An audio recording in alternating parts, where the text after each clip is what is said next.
আসসালামু আলাইকুম রহমতুল্লাহি আবরকাতুহু। সম্মানিত দর্শক, আমরা যারা একেবারে ভুলেই বসেছিলাম যে আমেরিকা নামক একটি দেশ আছে, আমরা আমেরিকাকে নিয়ে যারা খুব তুচ্ছ এবং তাচ্ছিল্য করছিলাম যে আমেরিকা ভারতের হুকুমের বাইরে এক পা দেওয়ার ক্ষমতা রাখে না, কিংবা আমরা যারা খুব আত্মতৃপ্তিতে ভুগেছিলাম যে mister Peter D Haas, Donald লু, এই নামগুলো এখন বাংলাদেশে কাঁচা কলায় পরিণত হয়েছে, কাঁচকলা, কিংবা মূলাতে পরিণত হয়েছে।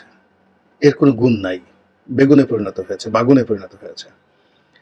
এর কারণ হলো যে সরকার যে নির্বাচনটি করেছে এটি সারা দুনিয়াতে নিন্দিত হয়েছে, এবং এই নির্বাচন নিয়ে নানা রকম নেতিবাচক কথাবার্তা বলা হচ্ছে। দামি, আমরা বাংলাদেশ থেকে দামি নির্বাচন বলছি, কিন্তু এর সাথে বিস্তৃত ভাষাতে সারা দুনিয়াতে, ইংরেজিতে, আরবিতে তাদের স্ব জাতি, দেশ, গোষ্ঠী এটা নিন্দাবাদ ব্যক্ত করছে। এবং এই দামি নির্বাচনের যে প্রোডাক্ট বা বাই প্রোডাক্ট, সেটা যাই হোক না কেন, এগুলো হালে পানি পাচ্ছে না, কোথাও হালে পানি পাচ্ছে না, না ঘরে না বাইরে, নানা রকম বিপর্যয় সৃষ্টি হচ্ছে। কিন্তু এর মধ্যেই আমরা নানা রকম পুতুল নাচের ইতিকথা দেখে আসছি। বিশেষ করে ভারতের খুব অহংকার যে তারা বাংলাদেশে একটা বিরাট বিজয় তারা তৈরি করে ফেলেছে। এবং দুনিয়াতে একটা নিয়ম হলো যে আপনি যদি কারো ক্ষতি করেন, সর্বনাশ করেন, আপনার সর্বনাশটা ঘটবেই। 2014 সনে বাংলাদেশের একটা বিতর্কিত নির্বাচন করে দিয়ে ভারতীয় কংগ্রেস যে অভিশাপের মধ্যে পড়েছে, সেই অভিশাপ থেকে কিন্তু এখনো কংগ্রেস বেরোতে পারেনি। সেই প্রণব মুখার্জি, আল্লাহ তাকে নিয়ে গেছে দুনিয়া থেকে। এই বাংলাদেশে 111-এর সময় যেভাবে তিনি ছড়ি ঘুরিয়েছেন, তার ছেলে, প্রণব মুখার্জি ছেলে, ভারতের প্রেসিডেন্ট, তার ছেলে যেভাবে বাংলাদেশের উপর ছড়ি ঘুরাতো, এবং বাংলাদেশের ঢাকা ক্লাবে এসে প্রণব মুখার্জির ছেলে বসলে মনে হতো যেন কোন যুবরাজ সেখানে বসে আছেন। তো সেই ভদ্রলোক যেভাবে 111-এর কুশীলবদেরকে দিয়ে যেভাবে 2009 সনে আওয়ামী লীগকে ক্ষমতা আনার জন্য সহযোগিতা করেছেন, এটির একটি এক্সটেন্ডেড রূপ অত্যন্ত নেতিবাচকভাবে কংগ্রেস এটি বাংলাদেশে করেছে। একটি বিনা প্রতিদ্বন্দ্বিতার নির্বাচন, যে নির্বাচন করার জন্য সুজাতা সিং পররাষ্ট্র সচিব বারবার এসেছেন, একজন ভদ্রমহিলা, এরশাদকে তুলে নেওয়া হয়েছে, বাধ্য করা হয়েছে, মনে হয় যে তাকে অপমানও করা হয়েছে। তো সেই যে ন্যাক্কারজনক কর্মকাণ্ড করেছে কংগ্রেস বাংলাদেশে, তার ফলে কিন্তু ভারতে মোদির উত্থান হয়েছে। এবং কংগ্রেসের জীবনে যে অপমান, লাঞ্ছনা, গঞ্জনা এবং এখনো পর্যন্ত যেটা চলছে, এটি আমি মনে করি এই বাংলাদেশের লোকদের প্রতি জুলুম এবং অত্যাচার করার জন্য। এই মুহূর্তে ভারতে লোকসভা নির্বাচন হচ্ছে, অর্থাৎ সেখানে সংসদ নির্বাচন হচ্ছে। তো সেখানে মিস্টার মোদি, নরেন্দ্র মোদি, তিনি যে সফলতা আশা করেছিলেন, তার টার্গেট ছিল যে 400টি সিট তিনি জয়লাভ করবেন, সেটির ধারে কাছে যাওয়া যাচ্ছে না। এমনকি তিনি বিজয়ী হবেন এটিও বলা যাচ্ছে না। প্রথম ধাপের নির্বাচন হলো, সেখানে বিজেপি খুব খারাপ করেছে, আর দ্বিতীয় ধাপের নির্বাচনে আরও খারাপ করেছে। এবং এই ধারা যদি অব্যাহত থাকে, তৃতীয় ধাপের নির্বাচন বলতে গেলে আরও খারাপ হবে, এবং সেখানে না কংগ্রেস না বিজেপি, সেখানে একটা তৃতীয় শক্তি চলে আসতে পারে। এর আগে দেবগুড়া যেভাবে প্রধানমন্ত্রী হয়েছিলেন, কিংবা আইকে গুজরাল যেভাবে প্রধানমন্ত্রী হয়েছিলেন, ঠিক সেইভাবে ভিপি সিং যেভাবে হয়েছিলেন, ওভাবে একটা কোয়ালিশন সরকার ভারতে আসতে পারে। এবং এটা যদি হয় তাহলে কংগ্রেস এবং বিজেপি দুটোই এই অভিশপ্ত একটি দল হিসেবে ভারতে নিগৃহীত হবেন। কংগ্রেস তবু তাদের মধ্যে বংশ পরম্পরা রক্ত আছে, গান্ধী পরিবার আছে, কিন্তু বিজেপির তো সেটি নেই। নরেন্দ্র মোদী, এখন নরেন্দ্র মোদী আছে, অমিত শাহ আছেন, যদি দল ক্ষমতা না থাকে এদেরকে কেউ ডেকেও জিজ্ঞাসা করবেন। এমনকি তিনি তার যে এলাকা গুজরাট, যেখান থেকে তার উত্থান, সেই গুজরাটেও যেতে পারবেন না। তো এই নরেন্দ্র মোদীর যে পতন, এই পতনের জন্য 3টি অভিশাপ সবসময় তার পিছনে তাকে তাড়া করবে।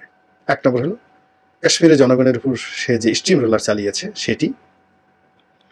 2 নম্বর হলো বাবরি মসজিদের স্থলে একটা রাম মন্দির নির্মাণ করে যে ভণ্ডামি এবং যে দুর্বৃত্তপনা রাজনীতি সে শুরু করেছে, এবং সারা ভারতবর্ষে মুসলমানদের উপর যে নৈতিক একটা চাপ দিয়েছে, অনৈতিক একটা চাপ দিয়েছে, এবং যে জুলুম অত্যাচার সে করেছে, সেই অভিশাপ। এবং তৃতীয়ত বাংলাদেশের প্রতি যে অবিচার করেছে, অর্থাৎ বাংলাদেশে 2018 সনে কিংবা 2024 সনে যে নির্বাচন হয়েছে, সেখানে একটি বিশেষ দলের পকেটে ঢুকে তাদের চাকরে পরিণত হয়ে, আওয়ামী লীগের চাকরে পরিণত হয়ে এই নরেন্দ্র মোদী অ্যান্ড গং যে কর্ম করেছেন, তার যে অভিশাপ, সেই অভিশাপের ফল এখন ফলতে বসেছে। এক। ২ নম্বর হলো যে আমেরিকাকে যে ভারত পেছনে ফেলে দিয়েছিল এই নির্বাচনকে কেন্দ্র করে, এবং বিভিন্ন কারণে আমেরিকার আসলে সামনে এগুলোর মতো অবস্থা তখন ছিল না। একদিকে ইউক্রেনের যুদ্ধ, অন্যদিকে মিডল ইস্ট ক্রাইসিস, এবং নিজেদের দেশে যে নির্বাচনের তোড়জোড়, সেখানে মিস্টার বাইডেন এবং মিস্টার ট্রাম্প দুজনই নির্বাচিত হওয়ার জন্য পরস্পরের প্রতি কাদা ছড়াছড়ি করছেন, অনেকটা বাংলাদেশের মতো বা ভারতের মতো। তো সেখানে এই বাংলাদেশের যে প্রজেক্ট 007 প্রজেক্ট, যেখানে গণতন্ত্র প্রতিষ্ঠিত হতে হবে, ন্যায় বিচার সুশাসন প্রতিষ্ঠিত হতে হবে, এই প্রজেক্টটা নির্বাচনের আগে অনেকটা থমকে গিয়েছিল। অর্থাৎ 2023 সালের ডিসেম্বর মাসের 15 তারিখের পরেই এটা থমকে গিয়েছিল। এবং এরপর যে ঘটনাগুলো ঘটেছে এবং এখন পর্যন্ত যা কিছু ঘটছে, তাতে মনে হচ্ছে যে আমেরিকা বাংলাদেশকে ত্যাগ করেছে, এবং আমেরিকা বাংলাদেশের আসলে কিছু করার নেই। অথবা আমেরিকা ভারতের কথার বাইরে যাবে না, অথবা আমেরিকা আসলে এখানে ডুয়েল রোল প্লে করেছে। বিএনপির সঙ্গে বন্ধুত্বের চেষ্টা করেছে, তাদেরকে মই দিয়ে গাছের উপর তুলেছে, এবং মই তারা সরিয়ে নিয়ে জায়গা মতো চলে গিয়েছে। এবং অনেকে বলার চেষ্টা করছেন যে আওয়ামী লীগের পক্ষে তারা কাজ করেছেন, টাকা পয়সা খেয়েছেন, এবং স্বয়ং পিটার হাসকে নিয়েও কিন্তু অনেকে অনেক নেতিবাচক কথা বলা শুরু করেছে। এবং একেবারে আমেরিকার অন্ধভক্ত যারা বাংলাদেশে ছিলেন তারাও নিশ্চুপ হয়ে গিয়েছেন, খামোশ হয়ে গিয়েছেন এই সার্বিক অবস্থায়। কিন্তু সম্প্রতি একটি ঘটনা আমেরিকাতে ঘটেছে, খুবই দৃষ্টান্তমূলক। এরকম ঘটনা যেমন আমাদের দেশের কে নিয়ে আমেরিকা ইতিপূর্বে 2টো ঘটনা করেছে।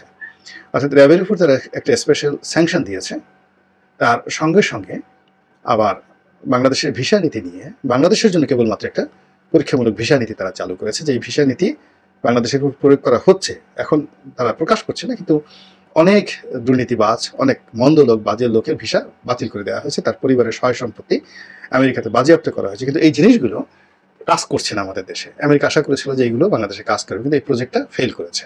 007 যে প্রজেক্টের দ্বিতীয় ধাপটা ফেল করেছে।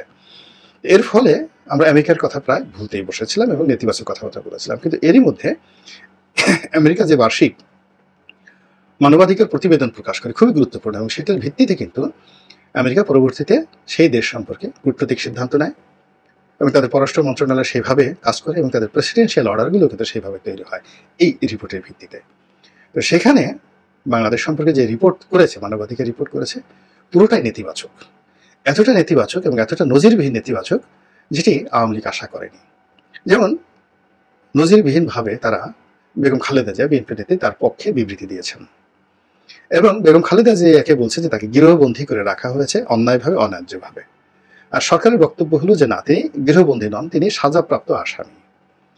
স্পেসিফিক অর্থাৎ সুনির্দিষ্ট অভিযোগের ভিত্তিতে দালিলিক প্রমাণ দ্বারা আমাদের যে মহামান্য কোর্টগুলো রয়েছে, আদালতগুলো রয়েছে, সেখানে তার অপরাধ প্রমাণিত হয়েছে। প্রমাণিত হওয়ার পর তাকে সাজা দেওয়া হয়েছে, এবং সেই সাজায় তাকে বয়স বিবেচনা করে, তার পদ পদবি বিবেচনা করে সেই সাজা জেলখানার পরিবর্তে তার গৃহের মধ্যে তাকে রাখা হচ্ছে, এবং গৃহটাকে রীতিমতো কারাগারে রূপান্তরিত করা হয়েছে। এটা হলো সরকারের বক্তব্য। কিন্তু আমেরিকা তার যে বিচার হয়েছে, অন্যায় করেছে, বা সে যে অন্যায় করতে পারে, টোটাল জিনিসটাই তারা কগনিজেন্সে না নিয়ে পুরোটাকে রাজনৈতিক হয়রানি, এবং তাকে যে বন্দি করে রেখেছে এটিকে গৃহবন্দী হিসেবে তারা ট্রিট করছে, যেভাবে মায়ানমারে সূচিকে গৃহবন্দী করে রাখা হয়েছিল এর আগে। এটি সরকারের জন্য একটা খুবই নৈতিক পরাজয়। এরপর নির্বাচন এবং গণতন্ত্রের যে অন্যান্য যে ধারাগুলো রয়েছে, শাখাগুলো রয়েছে, মানবাধিকার রিপোর্টে একটি রাষ্ট্র সম্পর্কে আমেরিকা যে সকল পয়েন্ট দেয়, তার সবগুলোতেই বাংলাদেশ সম্পর্কে তারা নেতিবাচক প্রতিবেদন তৈরি করেছে।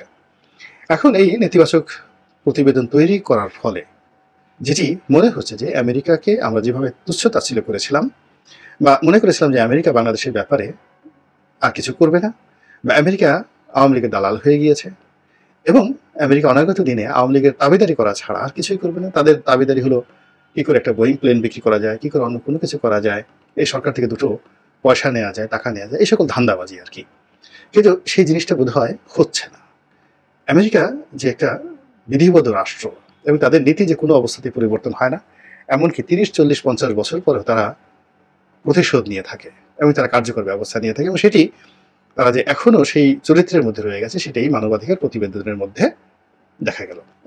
ক্ষেত্র বিশেষে যেটি হয়, হয়তো অবস্থার প্রেক্ষিতে বা পরিপ্রেক্ষিতে কখনো কখনো কোনো সিদ্ধান্ত আগে বাস্তবায়ন হয়, কোনোটা পেছনে হয়, কোনোটাকে খুব জরুরি ভিত্তিতে বাস্তবায়ন করতে হয়, আবার কোনোটা পরবর্তীতে করা যায়।